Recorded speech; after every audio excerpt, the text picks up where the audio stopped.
Hi peeps! Today I would like to talk about how to say the nationality of a person or the nationality of the people correctly all the time. I want to discuss this because I used to get confused myself all the time by this disparity. It is grammatical to say I'm Korean, I'm a Korean, or he's American, he's an American. But I cannot say she's a Chinese or he's an English, even though I can say she's Chinese or he's English. So what makes this difference? I don't think even most natives know why, as I couldn't find a logical explanation from the websites that discuss this topic. Quora, Stack Exchange, World Reference. But I think I found the reason. Contrary to what the answers in those websites say, the reason actually is very logical. This is the reason.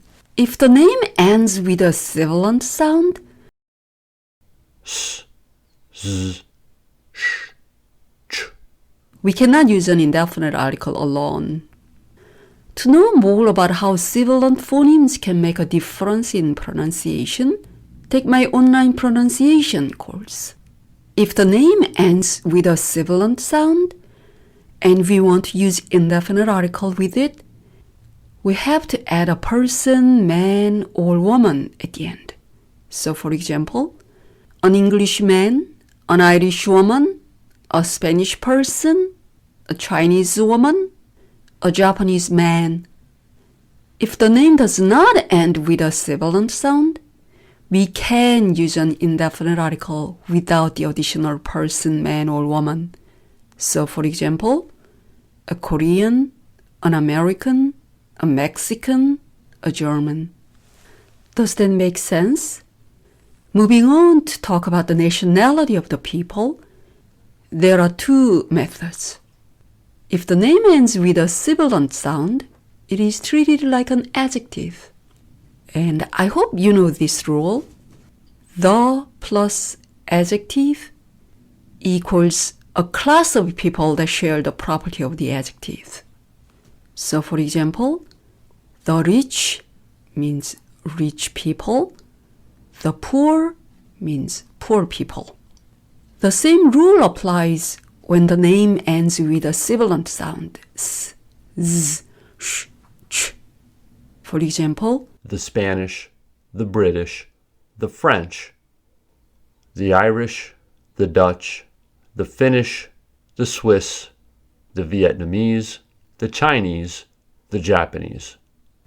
Now can you see the differences in meaning in these two sentences? I like French. I like the French. I like French means the French language. The French means the French people.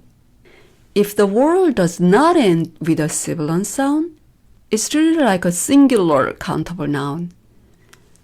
So we add the plural suffix s to the name and do not use the to mean the people of a particular country. Remember the rule? The plus plural noun equals specific things. So to talk about the nationality of people, we say Americans, Canadians, Koreans, Germans, Russians, Australians, Mexicans. Americans speak English differently from the British. Koreans eat kimchi. Germans eat sauerkraut. In other words, we need to use the definite article when referring to nationalities that do not have a plural form. And we should not use the when there already is a plural form. If there is a plural form and we use the with the plural form, we mean specific people from the country, not all of the people from the country. The Japanese are known for their politeness. Correct. Japanese are known for their politeness. Incorrect. Americans love sports. Americans in general. The Americans are at the party. Specific Americans.